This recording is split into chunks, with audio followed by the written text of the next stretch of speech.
How did you get started with sales? I had no money. I wasn't making any reasonable money. I went from zero to $100,000 a month within 18 months. I would give a lot of my credit to my mentor. What do you think differentiated you from others? Most people want to make a lot of money in sales, but they're not willing to take a cold, hard look in the mirror. If you give someone a they'll become a robot. It's teaching the sales rep to actually think. If someone is getting on 15 calls a day, doesn't it become boring? Number one is to not use a I think it makes us unhuman. Maybe he has never seen his true potential. You've got to have challenges that you're figuring out. The most important technique when it comes to selling is the ability to actually make someone feel.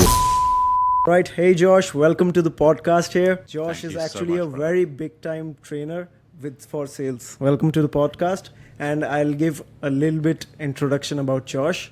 He has actually trained Alex Hormozi's sales team, and he has worked with many big names. So welcome to the podcast. I appreciate that, brother. Excited to be here. Right. Excited to talk to you. All right, so I have many questions written for you. Okay, I'll start with you first, and then we'll move on to the more sales questions. Sounds good? Perfect. All right, let's start with you. So you have trained Alex Hormozi's team, and how did you get started with it? Let's say, how did you get started with sales? So I got started in sales around about 2020. So about 4 or 5 years ago now. And it was an accident. I didn't go looking for a sales career. I didn't go looking to get into sales. But I was looking for one thing in particular, which was to make a lot of money. And at the time, I was really struggling to find something that was going to allow me to make a lot of money that I felt like I could get into. I mean, I can't just click my fingers and become a surgeon or, a space engineer or something. So I was looking for something that I could make a lot of money with that I could get into right now. And there's a big story about how that kind of spiritually happened. But to make it as concise as possible for the listeners, essentially, I went on a date with a girl and we had a great time, and she ended up asking me what my income was. And a lot of people listening are like, oh, she's a gold digger. Like, don't answer that. That's not the point of the story. The point of the story is that my income was very, very, very small. I had no money. I wasn't making any reasonable money. I couldn't build a relationship or build a future. And from that experience, I then coincidentally, like just the laws of the universe, I met a mentor through the company that I was working at the time. I was doing coaching for an online company. And one of the co-founders messaged me and said, hey, you've been working really hard as a coach. We'd like to give you an opportunity to get into sales. I thought, well, this could be my opportunity. He told me how much money I'd be making if I get very good at it.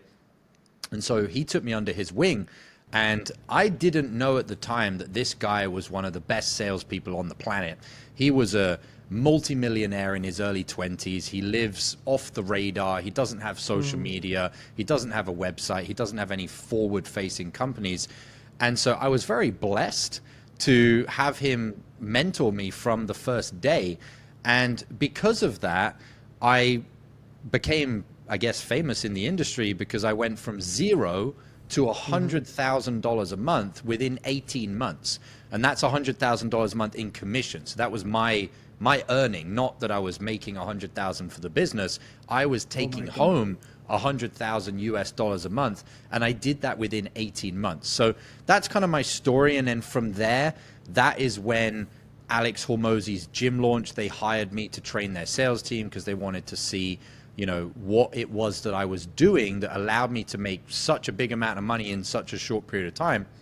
And they wanted me to come in and train their team on all of those secrets that we'll probably get into here today. Of course, of course. So as you said that only 18 months had passed, you were making a big bank, and then Alex Hormozi or his team reached out to you, correct? Correct. Yeah. So at the time, I was working for one of the biggest sales organizations, and they did some consulting as well. And through that relationship, Alex Hormozi's GymLaunch, they then hired me to come in and train their team. Correct. All right. So how does a guy that starts sales 18 months ago go from starting his sales journey to actually working with such big names?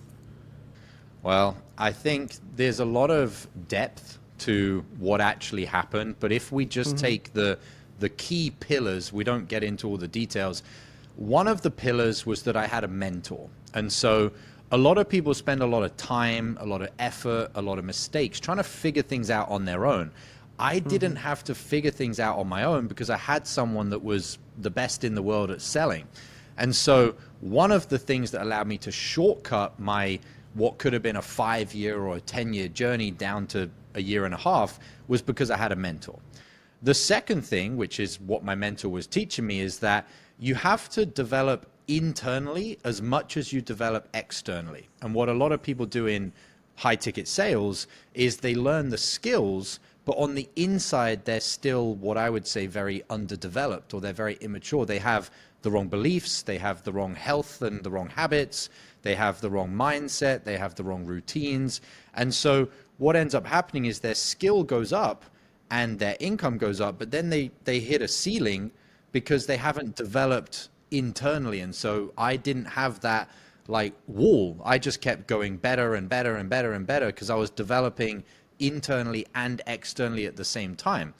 The final piece, so that's two. The third thing is that, and I didn't know this at the time, but I was taught how to sell without a script from the first day that I started selling. And if you sell with a script, you will close a portion of people that you speak to. But there's people that don't fit into the script, that don't fit into the questions. You're not going to sell those people. So for me, I didn't have a lot of these challenges that most people have. I didn't have a challenge with trying to figure it all out on my own. I didn't have a challenge with having internal issues that were getting in the way of my external skills. And I didn't have the issue of like using a methodology that ultimately wasn't the highest level methodology that you could use. So that's kind of the high level. All right. So you would give all your credit today to your mentor. I would give a lot of my credit to my mentor. I think it's important to be proud of where I've come from and the work that I've put in, and I definitely was committed. But I was trying to do things in my life before I met a mentor. I was trying to build businesses. I was trying to learn things. I was trying to work a 9-to-5 and a second job and a third job. And even though I was working hard, I was putting all of my efforts into the things that didn't really matter.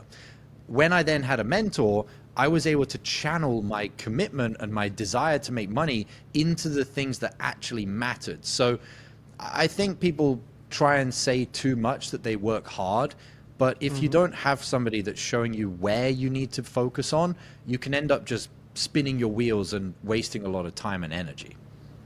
Of course, I understand that. And what do you think differentiated you from others that mentor took you under his wings? Wow, that's a great question. Why my mentor chose me? I think one of the things, and I was talking to him today, is that most people are very used to having someone in their life that is supporting them in a very soft way, you know, like parents or friends, you know, congratulations, well done, you did really well. And whilst that is nice to have that positive reinforcement, ultimately, the things that you want to have in your life that you don't have right now are on the other side of all of the errors that you're making, all of the stupid decisions, all of the weaknesses. And having a mentor is about accepting and agreeing that they're going to hold the mirror up to you and tell you basically that you're being an idiot a lot of the time.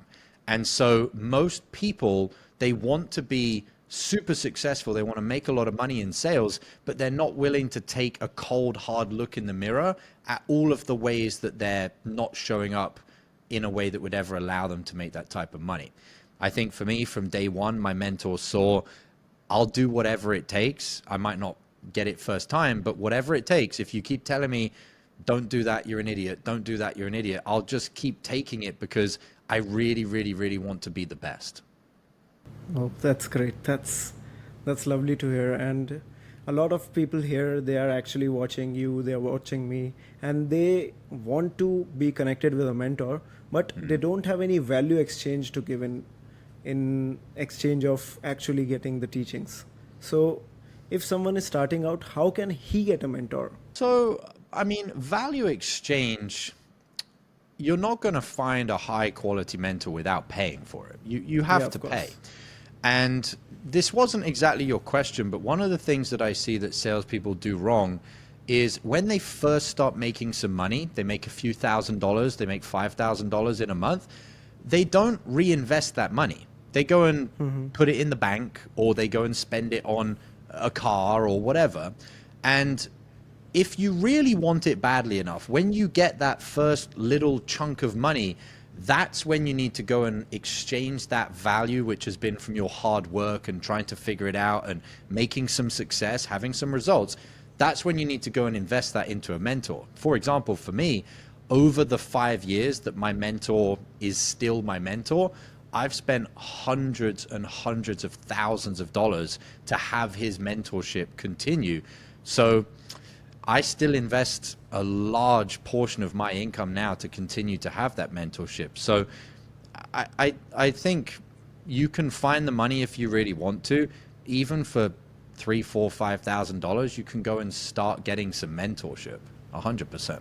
Of course. That's great. Actually, everyone here knows that you have worked with Alex Hormozi's team, but I don't think many people know that you have already worked with the CEO of Jacob & Co. Yeah, so Jacob & Co. So Benjamin Arabov, who is now the CEO, he received that position from his father. Yeah. He reached out to me because he'd seen some of the internal mastery that I was doing and some of the internal work. And whether you're an entrepreneur, whether you're a businessman, or whether you're a high-performing salesperson, the external skills are only 50% of what matters. The other 50% is your health, your routines, your beliefs, your mindset, everything like that, your goal setting, your emotional management. And so Benjamin reached out to me because he knew that to become the CEO of his father's company, he didn't need to just get handed the new position. He needed to level up internally to be able to have the capacity to manage that type of responsibility and that type of income coming in from the business that was doing very, very well. Since then, with some of the things that I've taught him and all of his, he's a great person, he's gone on to multiply that business many, many, many times over. It's grown more and more and more every year. So yeah, that's another big client that I had, 100%. Yeah, of course. He is the CEO of, I think, the world's most expensive watch company. Yep. It's the most premium. Yep. Okay. So what my question was is that how was it working for him or working with him? With Benjamin from Jacob. Yeah, it's amazing. When you work with people that already know that they need to change, they need to grow, you're not trying to convince them of anything. You're just taking them through the transformation that you have to deliver. Whereas when you're trying to convince somebody to have better emotions or have better goals or have better routines, that's when you have a difficult relationship. But Benjamin had already decided. He said, I'm going to increase in my position at work. I'm going to become the CEO. I need to increase as well to meet that standard. So it was very, very enjoyable. I would send him material. He would go through the training as soon as I sent it to him. He would ask questions. He'd want feedback. We built a friendship out of that as well, which is another part of mentorship. It's not just a training program. You actually care about your mentees and you build friendships with them as well. So yeah, I had an amazing time with Benjamin working with him. It must be very exciting working with such high leverage people. Definitely. Yeah. So let's get into sales. So I have seen people with sales script. Actually, if you give someone a sales script, they'll become a robot in front of a prospect. Yes. So if someone is new at, let's say I am hiring a salesperson today, and if someone is new at my company, how can I train them without handing them a script? As you said, your mentor told you. That's a brilliant question. So you would do a role play or you would pull up a live call. And when the prospect says something, you have to ask the sales rep, so what information was missing? Or what are you curious about? Or what don't you know that the prospect didn't tell you?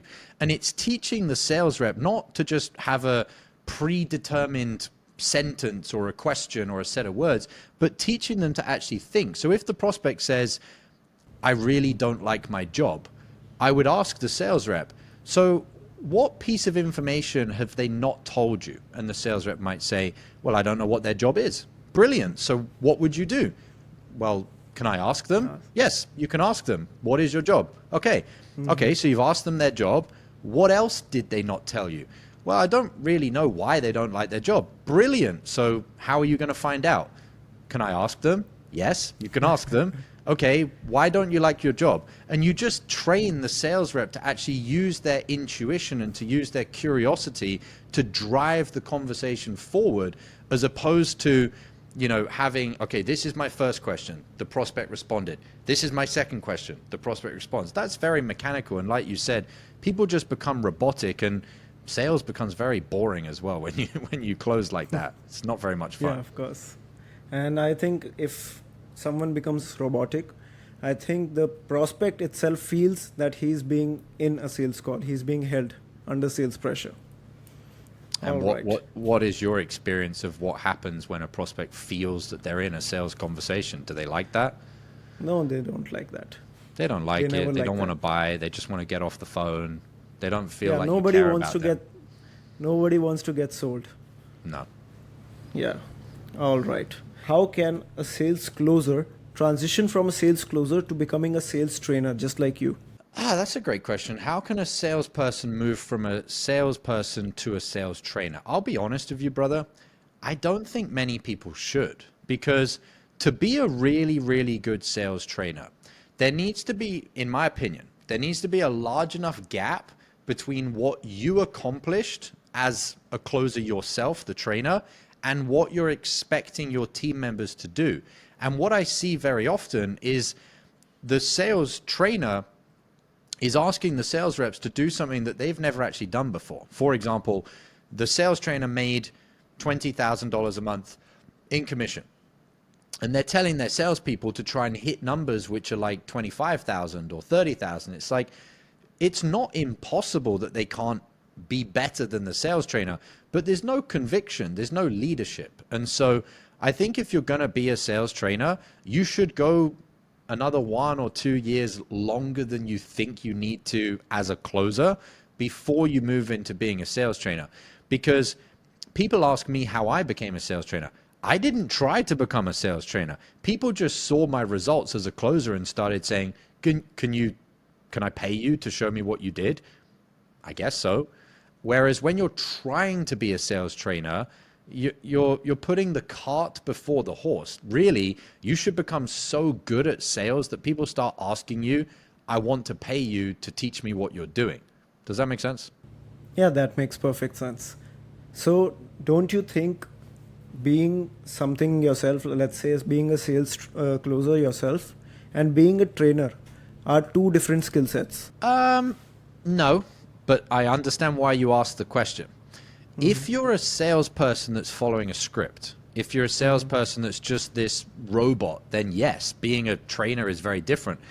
But to become a master closer, to become someone that doesn't use a script, that has control of your internal stuff as well as your external skill set, those same principles that you've mastered are going to allow you to command and to lead a group of salespeople, just like you're leading the individual prospect on the end of the phone. One of the reasons why most people can be okay at sales but really bad at sales training is being a sales trainer is because they weren't actually that good of a salesperson. They were reading a script and they were just doing a lot of follow-up or running a pipeline, which are all useful things if you want to, but ultimately being a really, really good closer is about being a really, really good leader and a really, really good human being. If you are those things, people are naturally going to want to be trained by you and want to listen to you and want to learn from you. And you've actually got lessons now inside your personal experience to teach the salespeople. You don't have to try and create lessons. It's like, hey, I did this when I had this problem. Let me show you what I did. And they'll go, well, he made $100,000 a month in commission. I should probably listen. It's like you don't have to train to be a trainer, so to speak. All right. So my next question here is going to be a bit different. So as you can see, I am not a very native speaker. Okay. So do you think it becomes hard for me to sell to American audience or native speaker audiences? I think if you were very bad at English, you might struggle to ask the right questions to open up the prospect.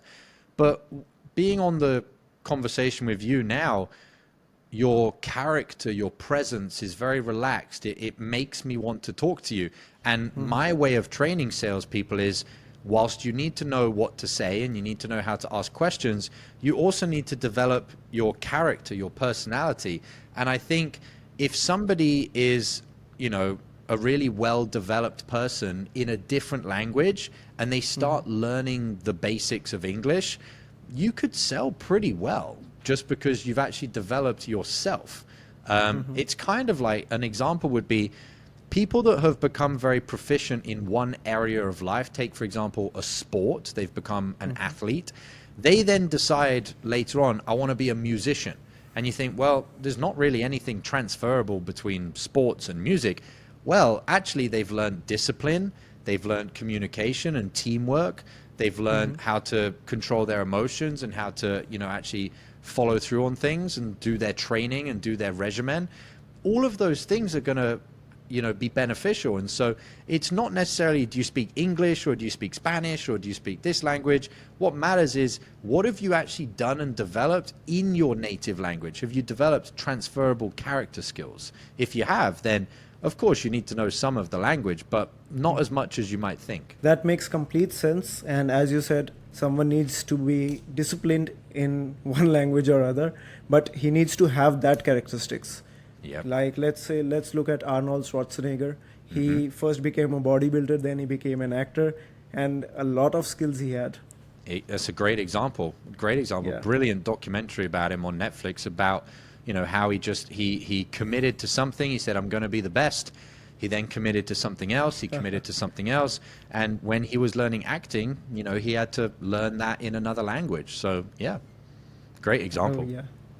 Yeah. So do you think Arnold Schwarzenegger would be a good sales closer? Well, he is a good closer. I mean, he had to close the directors of the movie. I can't remember the name of his first movie, but he had to convince them to give him the leading part. They said, oh, you're not going to be the leading part. You're going to be like a support actor. He said, I'm not going to be the support. I want to be the movie star. I want to be the main person. And he convinced the director that he was going to be better than the other person that they were going to hire. So that's selling. Yeah, of course. And do you think, as you said that he sold the director, do you think selling, like you are so good at selling, so do you think it affects all other areas of your life? 100%. If you learn how to be a master closer and to really sell properly, every other part of your life is going to be better, easier, and you're going to have a higher standard across all your areas of life. For example, your relationships with your family, your relationship with your friends, your relationship with your partner, boyfriend, girlfriend, whatever, your career, your health. You're going to be able to actually take care of yourself better. Yeah, every part of your life will be better if you learn to actually think about solving problems. Because really, in my opinion, selling is not trying to convince someone to buy something. It's trying to ask the questions, to understand the problems, and then solve the problems so that you can fix them. And so you can do that for all areas of your life, whether it's family problems or, marriage problems, or you can't figure out how to lose weight or whatever. You start thinking, okay, well, when did I start trying this? Okay, how long have I been trying? What have I tried? Why didn't it work? Why did it work? What's good? What's bad? And you ask yourself all these questions, and before you know it, you're like, oh, this is the reason that I'm struggling with this. Maybe I should try this. That's really what closing is all about, is problem solving. And as you said that when we are selling, we need to always listen to the prospect, correct? Yeah, 100%. So if someone is getting on, let's say, 15 calls a day, doesn't it become boring? I think there's two ways for it to not become boring. Number one is to not use a script. If you're using a script, it's going to become boring after 2 calls. You're like, oh, the same question next coming up. I think the other reason for it to not become boring is perspective. So like, for example, if somebody told you, we're going for a walk, and you said, oh, I don't really want to go for a walk. and you said, how far are we going to walk? And they said, we're going to walk for about 5 or 10 days. And you thought, 5 or 10 days? That sounds a long time. That's very boring. You're going to be bored. When you start walking, you're like, I don't want to be here. I don't want to do this. I just have no interest. If you change that scenario and someone says, hey, we're going to go walking for 5 or 10 days, and the person says, why are we going to do it? And they said, well, at the end of the walk, there's a pot of gold. So, well, okay, well, let's go. Off we go. So everything's about perspective. And so what a lot of salespeople do that causes them to get bored is they're going through the motions for the sake of going through the motions. Oh, I'll close a deal so that I can get my commission, and then I'll just put it in the bank. When you attach the reason that you're trying to make this money to something significant for you, it's not boring anymore because it's advancing towards your goals. You're like, oh my God, I'm another step closer and another step closer. With that being said, a lot of people don't have goals that are that exciting. You know, like a typical goal for people is, I want to buy a house. Well, what type of house? I don't know, like a standard 3-bedroom house. Is that exciting for you? Like to just buy a normal house? Like, okay, it might be something that you want to do, but do you get really excited about that? Like for me, for example, I want to buy an airplane. Like it's pretty cool to think about buying an old World War II airplane and flying it around and, you know, pretending I'm in the war or something. Like that's really exciting for me. But I try and create goals that I actually need to get to because I'm so excited about them. If you don't have those, then yeah, taking 3 calls a day is going to get very boring very quickly. It's all about having the right perspective. Okay. So let's look at goals. As you said, you need to have an exciting goal. When you were starting sales, what goals did you have in your mind? So because you are doing great for yourself, you are making 100K, 200K in just commissions. So you're doing great. So what goals actually made you move? So before I was doing 100K, because that was after 18 months, the first 2 goals that I remember, and remember the story I told you, the reason I ended up into sales was because I went on a date with a girl and she told me, you're poor. You're not rich enough to go on dates with me, because she was from like a rich family in Dubai. And so the first goal I had was I had this idea in my mind. If I could open up my bank account and I could see £100,000, like I'm not poor anymore. Like I'm not a poor person. So in my mind, the first goal was I just want to be able to open up my bank account and see 6 digits, 1 0 0 0 0 0, and like now I'm not poor. So for the first 6 to 8 months, that was very exciting for me, thinking about having that. I then got to that point and I had £100,000 in £100,000 in the bank. And I then put a picture up on my laptop of a screensaver of a Lamborghini. And I was like, okay, I made £100,000. It's in my bank account. I want to keep that. Can I just do it again and just go to the dealership and buy a Lamborghini with cash? Like imagine me just buying it with the cash. Like I don't have to get a loan or a credit card or financing. Like I just go there, I say, I want that one and here's the money. And so that was like the next goal for me. Now, this wasn't exactly your question, but what's very interesting when you learn to sell the right way is because you're developing who you are as well as the external skills, as you start making more money, your goals change. So like I got to the point where I could have bought the Lamborghini and I was like, I don't really want a Lamborghini now. It doesn't really mean anything to me. I don't need a supercar, like a sports car. Actually, what I wanted then was to go and travel the world and to spend time with my family and to have life experiences. So yeah, your goals always change, but you got to have something that excites you at the time. And you're currently doing that. You are already achieving your goal. You're in Brazil right now. Yeah.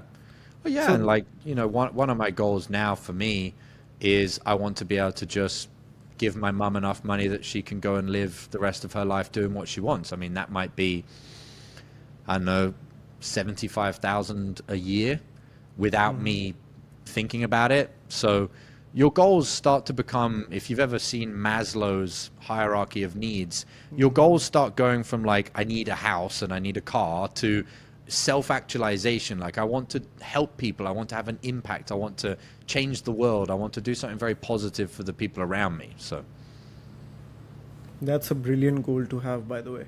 Retiring your parents. Nothing can be better. No. All right. So, whenever you're hiring someone, what are the top three things you see in them before hiring? So if a high ticket offer owner comes to me and they want to hire one of my sales reps, the reason that I feel comfortable with sending them over is because, you're asking the top three things. Number one, I want to know that someone is committed to excellence, because if you're a sales rep that's comfortable with just making 5K a month or 10K or 20, and that's like, oh, I don't need to make any more, you're not going to be 100% committed to your goals and to closing as many deals as you can if you get placed on a new offer, because it doesn't matter anymore to you. It's like, well, I'm doing okay, so I don't have any need to improve. So number one is that they've got to have a desire to want to go more and more and more and more and just get better and better and better. Number two is they have to understand that the external, the skills, need to be balanced with the internal, which is your emotions, your mindset, your routines, everything like that. If a high ticket offer owner brings on a closer that is very good externally, but they haven't done the internal work, what ends up happening is they end up hitting ruts. They have a good week, then they have a bad week, then they have a good week, then they have a bad week. And for a high ticket offer owner, that can cost them hundreds of thousands of dollars a month because of that. Mm-hmm. The third and final thing for me is when I find a high ticket closer, I want to know that they're not just doing it for the money. They also want to do it because they want to become the best version of themselves, because there's no reality where you don't have bad days or you hit a roadblock or you have a challenge. And if the only reason that you're doing high ticket closing is to make money, when you have those bad days, you're not going to have the determination to go through them. Whereas when you're thinking, okay, I'm having a bad day, how can I look at this as an opportunity to develop or an opportunity to grow?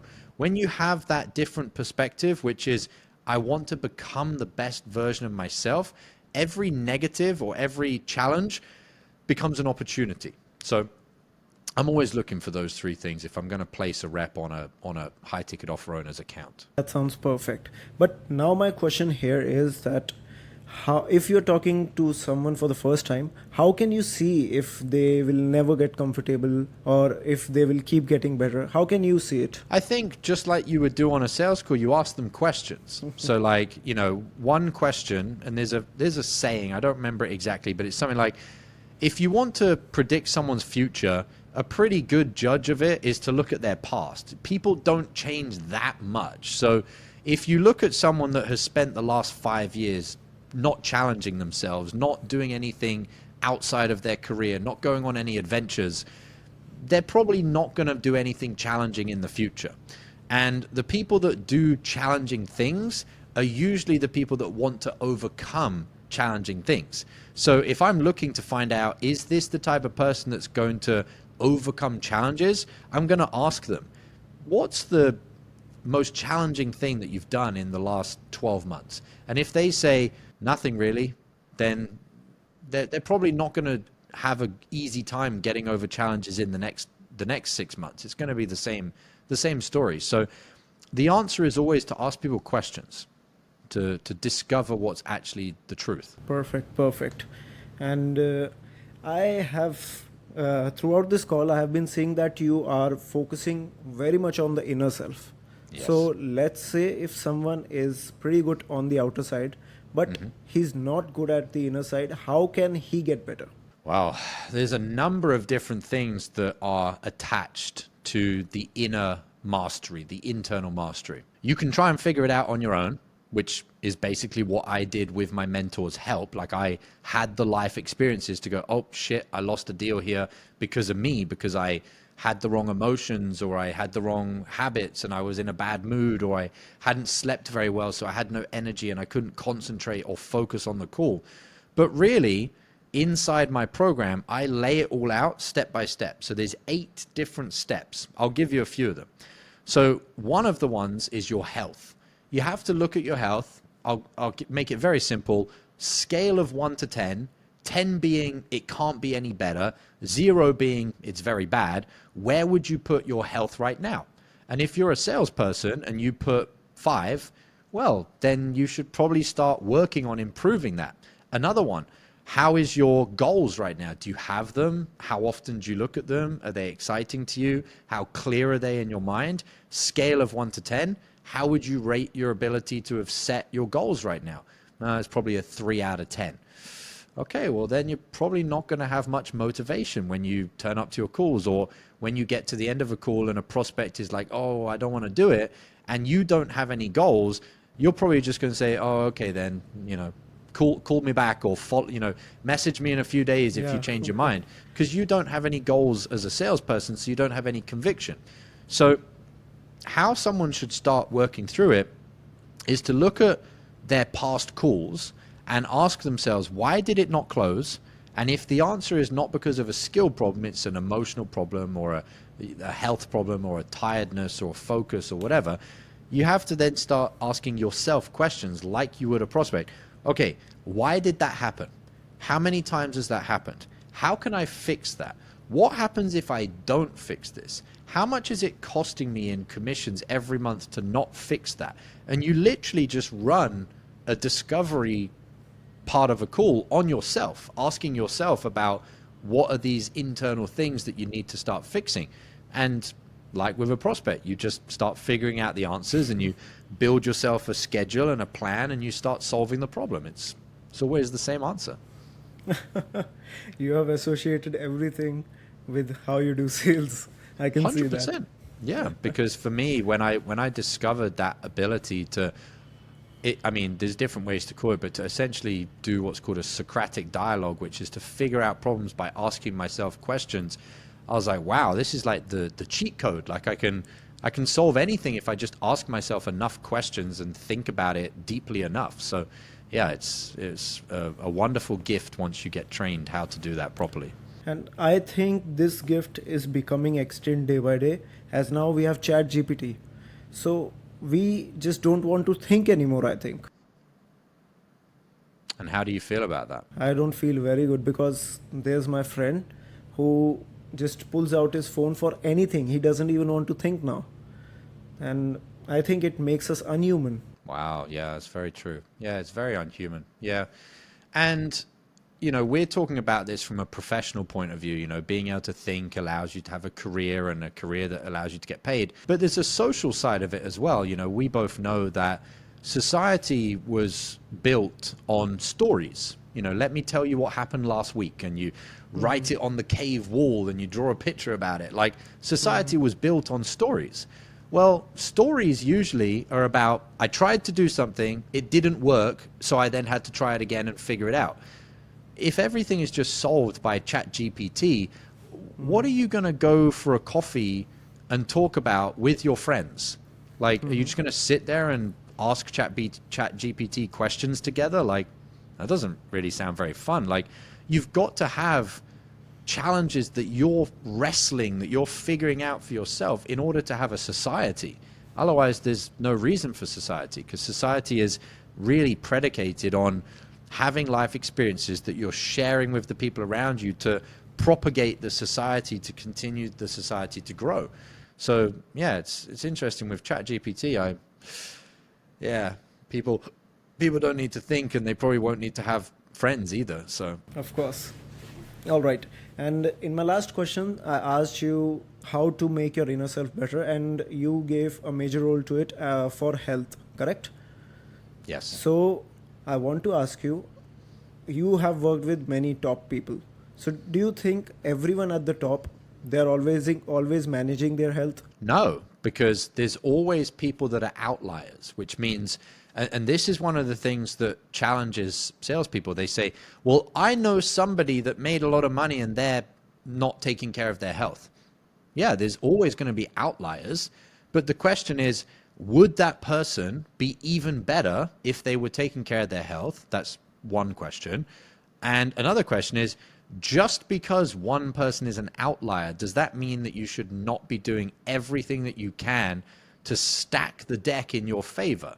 So no, it's not always the case, but I'm always looking for probability. If my health is better, what is the probability that I succeed more? If my health is worse, what is the probability that I succeed less? So no, it's not always the way, but you got to stack the deck in your favor. And maybe the person at the top, if he is not in the best shape of his life, if he got in the best shape of his life, I think his capabilities may double. Maybe he has never seen his true potential. Exactly. Yeah, so Another thing as well is like people look at a snapshot. So you might look at someone that's a billionaire that's overweight and say, well, he's a billionaire and he's overweight. It might be true, it might not, but was he always a billionaire? Or is he now overweight because now he's a billionaire and he doesn't really care about not being in the best shape? So you got to look at things across time and across probability. It's not just like, oh, this is the one answer at all times in any scenario. It's like, no, there's always outliers. There's always the past. There's always predictability. You know, can I predict the future? So, yeah, I think also sometimes people, and you know, I know your question wasn't meant in this way, but sometimes people are looking for a reason to not put in the work. yeah, of course. Instead of just looking for the reasons to put in the work. Like, you know, if someone was losing deals because of their health, and I said, you know, do you think someone's more successful if they take care of their health? It's not very beneficial for a salesperson to respond and say, well, I know somebody that's very successful that doesn't take care of their health. It's like, are you just looking for a reason to not put in the work, or are you looking for a reason to actually commit to improving yourself? You got to decide which one of those identities you want to play. Of course, of course. So sometimes whenever I am on a sales call, what happens is I know that I have the perfect product for the prospect. Okay. I know I can help them change their life, but I don't always want to push them to buy the product. So let's say if they are giving me some objections that let's talk on this day or any objection, I always feel uncomfortable pushing them. So what are your thoughts on this? Are you 100% sure that your product is the best fit for them? Yes, of course. Is it costing them financially or Yes, it is. intangibly for them to not take action? Yeah, of course it is. So they're in a worse position every single day that they don't take action.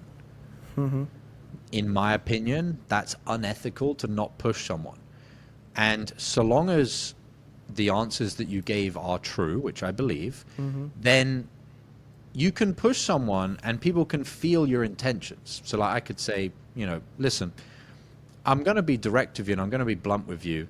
You telling me that you need to think about it and delay this decision is stupid. Do you want me to explain why? Yes. Because you told me that you're in a situation right now. You're in a bit of a pickle. And every single day that goes by, not only are you staying in that pickle, which is not beneficial to you or your family, but do you know what happens when we allow ourselves to continue to stay in a situation consciously, like we willingly don't bother to solve it? Do you know what actually happens? No. We become less likely to actually solve the problem because we keep looking at ourselves in the mirror and saying, I don't trust myself to fix this problem because I keep delaying the decision. I keep putting it off. And so it's not just about you making this decision now to fix the problem. It's also that if you don't fix it right now, the probability that you actually wake up in 3 days, 3 weeks, 3 months and decide, oh, now I'm going to fix the problem is getting less and less and less. And I don't want to see you potentially be in a position where you never get this problem solved. So I would always be pushing people because if it's for their benefit, it's ethically and morally your responsibility to kind of nudge someone to take action, you know? Okay. I'll keep that in mind for future and I'll do exactly the same. All right. Okay. So now I have another question. So I recently hired a sales closer. Okay. His style of closing is very different from mine. Whenever a prospect comes on a call, I become more friendly. I become more polite. Okay. His style is more of a dominance. He shows dominance to the prospect. He shows himself as an authority. He's blunt, just like you said. He's very blunt. So what do you think is better? Being polite, being friendly, or being blunt and showing up as an authority? I think we have to go a layer deeper than that. So if someone is being polite because they're trying to be liked, they're trying to be nice, they're trying to be friends with the prospect, that's not going to help you close the deal. Because what's going to help you close the deal is being honest with the prospect, and sometimes that honesty is uncomfortable. And so if you've created this environment where it's about being friends, and then now you're like, hey, you're being an idiot, it creates this weird situation where nobody can know, are we friends? Are we not friends? Are you pushing me? Are you not pushing me? It gets confusing. On the same side with your closer, if somebody is being dominant because they're trying to help the prospect, that's okay. If somebody's being dominant because they've got an ego, the salesperson has an ego, and they're trying to assert that dominance because it makes them feel good, that's not right. So you've always got to go a layer deeper and say, are you being nice so that you feel comfortable, or are you being nice because it benefits the prospect? Is your salesperson being dominant because it benefits the prospect, or is your salesperson being dominant because it makes them feel good about themselves?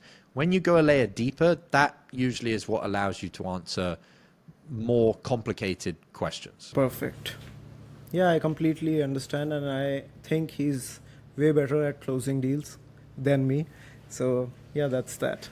A question I want to ask you personally is that, is sales a better skill to have, or is training someone a better skill to have? Because I feel I can do sales, but I don't think that I can train someone very well. Why not? Because I currently don't have the skills to train someone.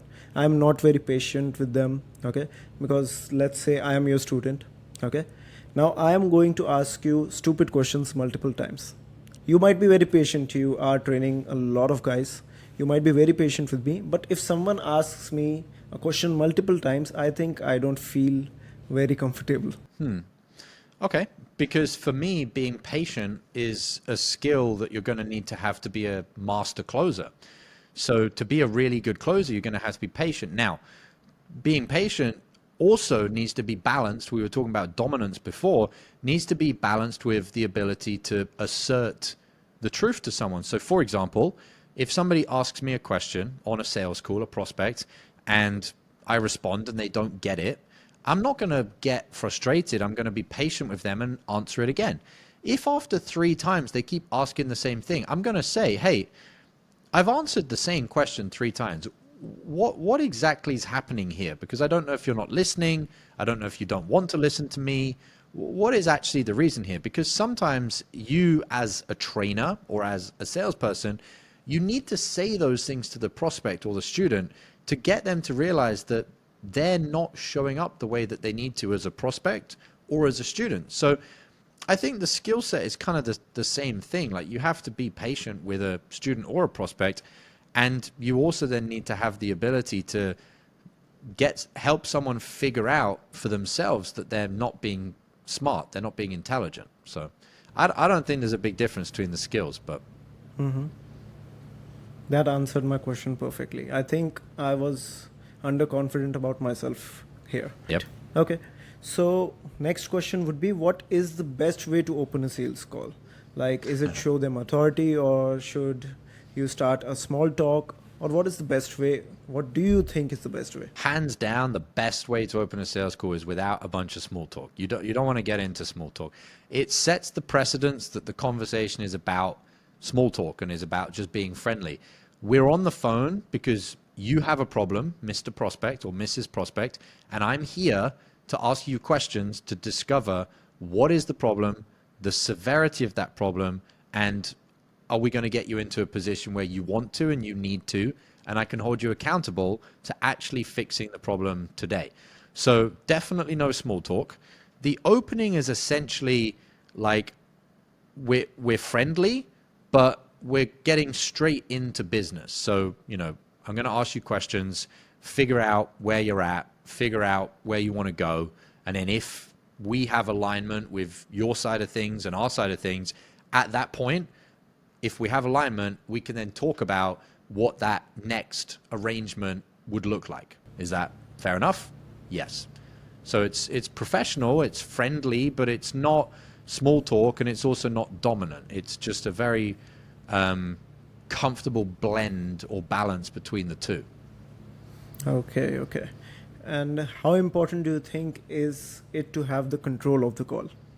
100%, you got to have control of the call, but you can't let the prospect feel like you're controlling them for the sake of controlling them. If the prospect feels like you're trying to control the call, they're going to shut down. They're not going to open up. So control isn't about like holding the prospect and controlling them. Control is about being able to know what to ask so that the prospect opens up. Perfect. Perfect, perfect. Okay. And there is one more thing that I wanted to ask you. I saw your video about mirroring. Okay. You gave a great example of mirroring, that how if someone wants to be friend in someone for childhood, then the kid who is screaming and running around the field, you can be friends with him by doing the same. So my question here is, like, if someone is on a sales call, if a prospect comes up and he is very low on energy, do we start the call very low on energy? No, so great question.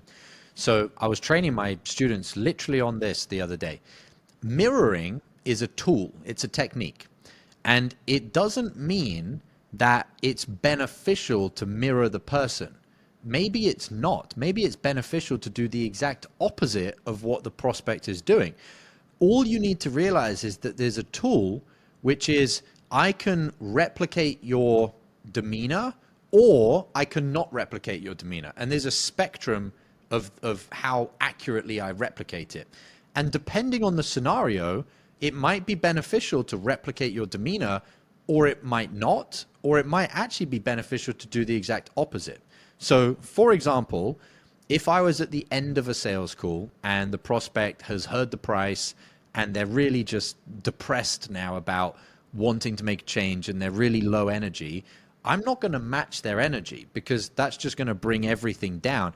I might say something that's what's called a pattern interrupt that gets them to wake up. You know, like, for example, if they told me, you know, they've got kids and they want to do this for their kids, I might just say, John, what is Mary going to think of you right now if she saw the way that you're responding to this challenge?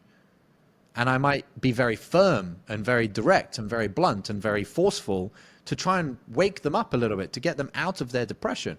On the other hand, if somebody is opening up a response to one of my questions about a pain that they're in and they're saying, oh, you know, I've really been struggling in my job, I've really been hating it, I'm going to say, oh, you've really been struggling, you've really been hating it, like what exactly is happening? And I'm going to relate to them, I'm going to mirror them, because by mirroring them, I'm benefiting them because they now feel that we're connected. I'm listening, I'm understanding, I'm caring, I'm actually empathizing with them. Sometimes you don't want to empathize with people. We were talking about mentorship. More often than not, my mentor will not empathize with me when I'm showing up in a way that's not serving me or not serving the business. He'll literally do the opposite because he needs to wake me up and make me realize that I'm not showing up in the right way. So mirroring is just a tool. It doesn't mean that you should always be mirroring. Okay, perfect, perfect. And as you just said that, as you said, it's a tool, okay? And we as in sales, we know that these are tools. Now, doesn't it make you feel like I am not being authentic with someone? Doesn't it make you feel like that on the inner self? For me personally, no, because like, you know, a tool is using language, you know, like verbal language, the words that we speak, using the alphabet, using language. The alphabet is a tool. Using numbers are a tool. 1 + 1 is 2. The ability to do mathematics is a tool.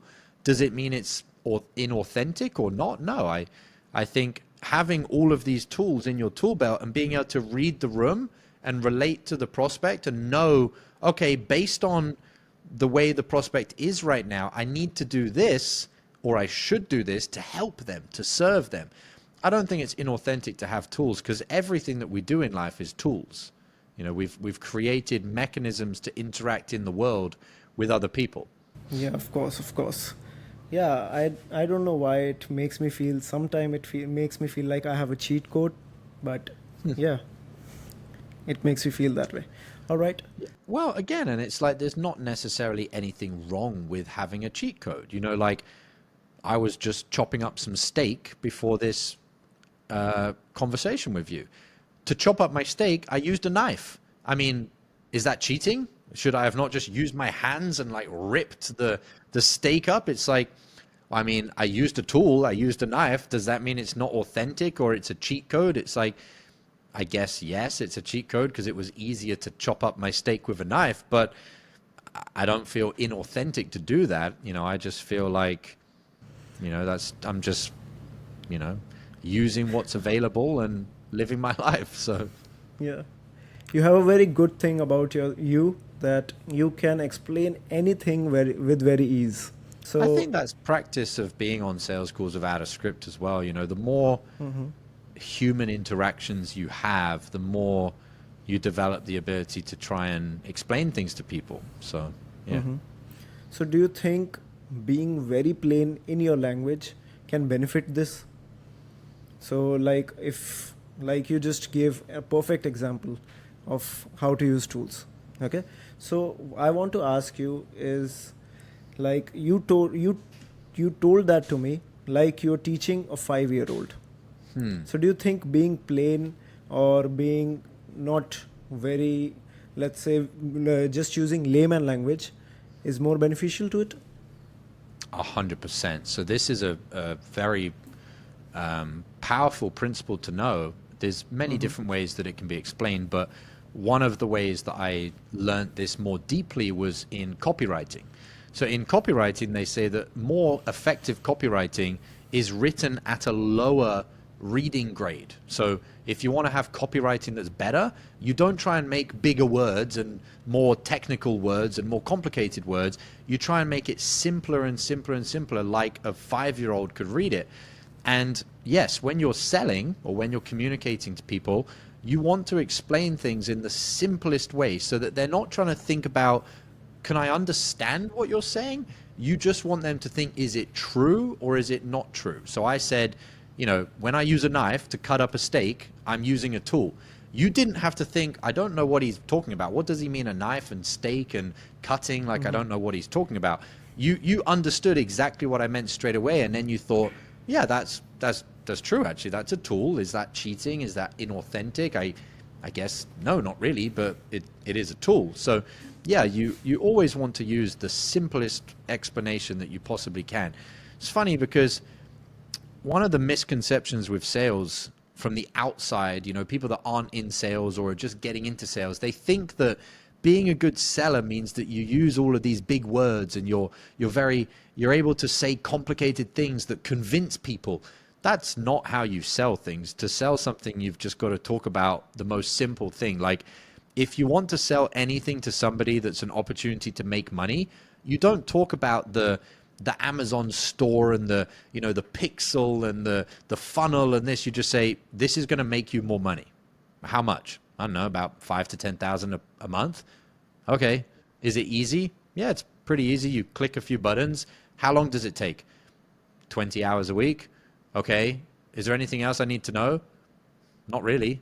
Like you just explain it very simply to people. You don't talk about all the details because that's actually how you unsell somebody. So Yeah, sell them the vacation. Always sell them the vacation. 100%.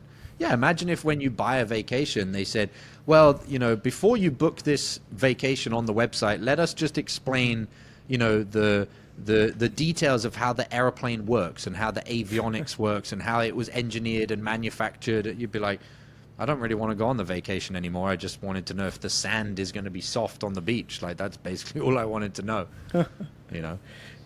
All right. Yeah, 100% true. So there are too many techniques when we are closing or we are into sales. What do you think is the best and the most important of them all? The most important technique when it comes to selling is the ability to actually make someone feel heard. Because usually when someone says, what is the most important technique? They say one of two things, listening or asking questions. But I can prove when I train salespeople, you can actually get people to give you answers without asking a question. And so I prove it because the salesperson asks a question and the prospect responds. And if as the salesperson, you've made the prospect made the prospect feel listened to, and you just say, interesting, and then you stay silent, the prospect will keep talking. They'll just keep telling you more information. And so if you were to say which one is more important, it's not actually to be able to ask questions. It's to be able to make somebody feel listened to. Because if someone feels listened to, they're going to keep talking and talking and talking. And the more they talk, the more they're selling themselves. The more they're saying, oh, I hate this and I don't like this and this is uncomfortable and I'm really frustrated with this part of my life. And they just keep selling themselves. And you're like, I didn't even have to do anything. I just make them feel listened to, and they just keep convincing themselves that they need to change their life. So to make someone feel listened to is the number one thing. Yeah, that makes sense. And if someone is an introvert, how can he do this, or how can he get this skill? I'm an introvert. I don't think so. 100%. Oh, I am a huge introvert. So yeah, I can have a conversation like this once every few months and come out of my, my cabin, but I am a big introvert. So it's nothing about introverts or extroverts. I mean, yeah, it doesn't matter whether you're an introvert or an extrovert. What matters is how badly do you want to help people? How badly do you want to accomplish your goals? If you want to help people and you want to accomplish your goals, you just do whatever it takes, which is ask people questions, make them feel listened to, and give them a little bit of a push if they struggle at the end of the call, because people have to get outside of their comfort zone. And if you let them off the hook and you become too soft at the end of the call, you're not going to close the deal and the person is not going to fix their problems. I have a question here. You said you are a big introvert, but talking to you never felt like you're an introvert. So why do we as humans give ourselves these labels? I mean, that's a great question. I think we give everything labels because it allows us to see the utility in something or the probability in something. So like, if I give myself or another person a label of being an introvert, I'm not seeing an introvert. I'm seeing a set of actions or a set of not viable actions based on the label. So like if you say this person's an introvert, you might think, okay, I'm probably not going to go up to them if I want to get entertained or have a exciting conversation because I've labeled them as an introvert. And so labeling things gives us like the likelihood or the probability that something would fit into certain actions or not fit into certain actions. But it doesn't mean it's always correct. Like people say, oh, introverts can't sell very well. I actually think introverts sell better than extroverts personally. So Yeah, because they are better at listening, I think. they're better at listening. They're better at asking questions. They're better at thinking. They're better at problem solving. They're more curious. Yeah, they're really thinking things through in their mind to try and understand. Yeah. Yeah, they are more often observers. Yes, that's very true. Very observative. Yes. Yeah. I have. Yes. I think it was Caleb Maddox. Is it Caleb Maddox? Yeah. Yep. So Air.ai is actually a great tool. AI is now even into selling. So do you think selling is also replaceable by AI? Personally, no. I mean, if there comes a point where an AI is indistinguishable from a master salesperson, sure. But I don't think an AI could ever do what I can do on a sales call because it's not trainable. Because it's like I do what I do not based on patterns, not like, oh, the prospect said this, so I'm going to do this. I do it intuitively. Like it's not a pattern necessarily, it's intuition. So, like I was watching Top Gun, the second one recently, and they were talking about Maverick and how like the reason that he's so dangerous as a pilot is because he doesn't fly by the rules. He doesn't fly by the playbook. He just flies intuitively. And so like if they were trying to like get the pilots to take down a plane that they had all of the manuals for, all of the rule books for. And they were like, the only person that could take down this plane is somebody that doesn't fly by the rules. And so It's kind of like that with AI. Like AI will be able to close some people, but the difficult prospects that you need to intuitively close, I don't think an AI can do that. Maybe one day, but definitely not for a long time. Yeah, right now also if you try out AI yourself, it is quite indistinguishable. Oh, sorry, I can't say the word, but yeah, it's it's quite not very different from master sales. Really? But Wow. as you said, yeah, it is pretty good. Like, it's amazing. That's cool that Yeah. it's almost indistinguishable. Very cool. Yeah. Okay, so my last question here is how can someone learn sales without having too many calls? Like you had great luck with your mentor, but there are many people who want to get into sales, but they can't get many calls. So how can someone learn sales in this situation? How do you mean they can't get many calls? Okay, so you were with a mentor, and he taught you sales, and he actually had you go with sales calls on prospects, correct? Correct. Now, if someone doesn't have any sales call to attend, how can he learn sales? Well, so there was a study done a long time ago. It's in the book Influence by Robert Cialdini, and they talk about how they wanted to see if they could improve the performance of a basketball player doing a free throw and a piano player playing the piano without them actually playing the piano or without them actually doing the free throw. And they were doing everything in their mind. They were mentally rehearsing everything. And the reason I share this story is because whilst I did have sales calls, the reason that I was able to develop so quickly is because in between my sales calls, I would go for a walk. And when I was on my walk, I would be imagining sales conversations in my mind. I'd be imagining the opening of the call, you know, hey, John, how are you doing today? Oh, I'm doing great. How are you? Yeah, I'm doing great. And I would imagine the entire call in my mind. And so where most people would have had 3 calls a day, I was having 6, 9, 12, 15 calls a day because I was imagining all of these calls. And so you would benefit to have live calls. But if you can't get live calls, you want to just imagine having conversations with prospects in your mind and imagine difficult ones as well. Imagine the prospect says, "Oh, I don't want to do it. It's very scary." Okay, imagine that in your mind and imagine different things that you could try responding and imagine the reaction to the prospect and how the prospect feels when you say this or when you say that. So I think people underestimate the power of the subconscious mind and mentally rehearsing things and practicing things in our mind. You can always do that. It doesn't cost you any money. You don't need real prospects. You don't need live sales calls. You can always practice if you mentally rehearse the situation. Well, that's a great suggestion for all the young fellas who are trying to get into sales, and that's a great suggestion for someone who is trying to earn a lot of money as well. Yeah. And let's conclude by this call by actually knowing what do you think about manifestation? Oh, manifestation 100% is true. I've manifested prospects turning up to calls. I've manifested making more money. I've manifested meeting people. I've manifested the house that I now live in. Manifestation is very true and very powerful. Yeah, 100%. But I think you were able to manifest it because you were working with great mentors, you were working with great people all the time. You can always see someone ahead of you.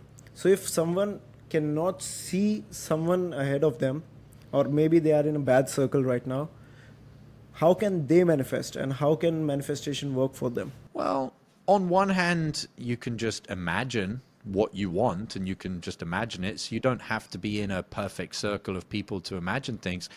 But I do think it's important that if you're in a bad circle, you need to get out of that. You need to get into a scenario where you're around at least one person that's accomplishing things. You know, like this might not be the perfect scenario for anybody, but you're better to go and work as an assistant to a millionaire than you are to be the manager of a company that you're not excited by. Like you're better to be the janitor, you know, in the NBA sports gymnasium and just be the guy cleaning the floors and be around the champions than you are to try and be like this titled position in somewhere where there's no successful people. So if you want it badly enough, you'll find a way to get around the right people. For example, the reason I ended up in the company where my mentor took me under his wing was because I was working in offices, local offices, and I knew I don't want to be like any of these people in the future. What do I want to be like? Well, I want to work remotely, so I need to work online, and I want to be developing myself personally. So I went online and I looked up different companies that I was excited by their products, what they were selling. And this one company was selling coaching, like life coaching. And so I applied to just be the customer support person, like just responding to emails. And I got the job. And now I had my foot in the door. I was in the right company. And the co-founders, they were all really cool people, really successful. They were the type of people that I wanted to aspire to be like. And now I was in the right environment. I worked my way up. So I was the email support person. Then I became an assistant coach. Then I became a coach. And then when I was a coach, I became the head coach. And then when I was the head coach, my mentor, who was one of the co-founders, he saw me and saw the commitment that I had to being the best coach. And he was like, well, we need to train a salesperson. Maybe we should just train this guy and see if he does well. So I had to force myself into the right scenario. And I went from being, I was a manager. I was a manager in an office to being the customer support person. But I was a manager in an office around people that I didn't want to be like. And then I went to be the customer support person in an environment around people that I did want to be like. So sometimes you have to take a step backwards to go forwards. That sounds 100% perfect. Okay, so my last question with you today is that a lot of people are following me, a lot of people are following you. Okay, you are way ahead of me right now. Okay, I'll come there, by the way. So I want to ask you, with our conversation ending, what do you think of me as a person, and what do you think are some things that I can improve if I want to improve my selling? I think your character is very genuine. I think your presence and your command is very good. You've asked great questions. You're clearly thought through your questions and studied, and I think that commitment is very important. I think if I were to improve on one thing, it's funny because you said that your scenario with like your sales calls is you can be overly friendly. I can see that in your personality, and it's not a terrible thing, but you got to remember that the parts of our personality that we haven't developed is also where the opportunities lie. So your ability to be friendly, and it's been a wonderful experience to come on your show with you and talk with you. Also, you've got to develop the side of you that challenges people and like say, well, why do you say that? Or explain that to me, and to be more like curious and inquisitive to challenge people. And when you develop both of those at the same time, that's when you go to the next level. One part you got to be friendly and likable, but you've also got to be able to challenge people. Perfect. Thank you so much for this My pleasure. feedback. And thank you so much for coming on the show. I think it is invaluable for my audience at least, because we do not get many opportunities to be around people like you. Why do you say that? Because I think that right now my audience, when I look at it, they do not have many opportunities. Okay? I think personally that because let's say you got into sales, you were working very hard before that as well. Okay, but people here, they are working very hard, but they don't get the opportunity to get to the next level. Like you got yourself a mentor, you got the opportunity to get into sales, but there are people that have such humble backgrounds that if they try to take any risks, they might be abandoning their family, or they might have nothing to eat tomorrow. Sometimes this is the problem that they can face. You said something that's interesting, which is they don't have many opportunities. How many opportunities do you think someone needs to get to the next level? Just one. Right. And so like sometimes we're looking for abundance, like, oh, I need to have hundreds of opportunities. I had hundreds of opportunities when I was working multiple jobs, but none of them took me anywhere. The only one opportunity that I needed at that time was the one job that I got being the customer support person. That was the only opportunity I needed. I just needed to get out of, well, two things. I needed to move out of working physically in an office, and I needed to move to working online. That was one shift that I had to make. And I needed to move out of working for the people that were around me, like just whatever person employs me, and consciously choose to go and work for a company with people that I thought were very cool, that I wanted to be like. I just needed one shot. I just needed one opportunity. And so, sure, I understand, you know, people are from different backgrounds and they have different levels of stress and different levels of difficulty. But ultimately, if someone focuses away from, I need all of these opportunities, to just, what is the one perfect opportunity? What is the one thing that I need to make? So for example, for people where you're from, it might be, instead of working physically, I need to work online, or I need to work using my brain, not using my hands. And you talked about manifestation as well. The more specific we are with what is the one thing that we need, the more likely we are to manifest it. Whereas when we're looking for, I need lots of opportunities, I need multiple opportunities, you can't grab multiple opportunities. You can only grab one thing, one specific thing, you know. So I think that's my takeaway on that as well, is for anybody listening to realize you just need one opportunity. You just need the one that's important to you. Perfect. This has been a perfect value-packed session. Thank you so much, Josh, for It's my pleasure, coming brother. to the I really show. appreciate I really I appreciate appreciate you bringing me on. Thank you. having you.